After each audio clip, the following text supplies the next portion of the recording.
ចាសួស្តីបងប្អូនទាំងអស់គ្នាបងប្អូនដែលមានតម្រូវការចង់បានជាមួយនឹងប្រភេទតង់ Q បៃតងបងប្អូនចាប្រភេទហ្នឹងគឺជាប្រភេទតង់កូរ៉េសាច់លេខ1ចាមិនងាយនឹងជ្រាបទឹកទេគឺយើងអាចប្រើរយៈពេលបានទៅដល់រហូតដល់ទៅ3ឆ្នាំ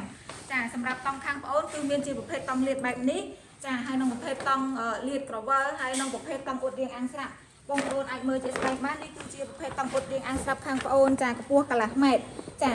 គឺសម្រាប់កវលគឺយើងធ្វើបងប្អូនចង់បានរៀងវល់ក៏បានចង់បានរៀងញឹកក៏បានបងប្អូនចង់បានប៉ុណ្ណាគឺខាងខ្ញុំអាចសេរីជូនបានចានេះគឺសម្រាប់ភ្នែកអ៊ុតចាភ្នែកអ៊ុតរបស់ខាងប្អូនណាចានេះគឺសម្រាប់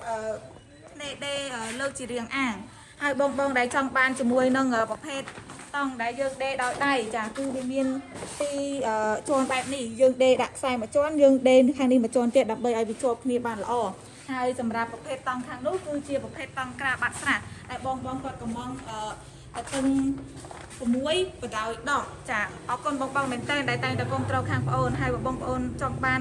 ឬក៏មានតម្រូវការអីផ្សេងបងប្អូនអាចទំនាក់ទំនងមកនេះខ្ញុំបានដើម្បីសួរព័ត៌មានលម្អិតពីខាងនាងខ្ញុំចាសូមអរគុណ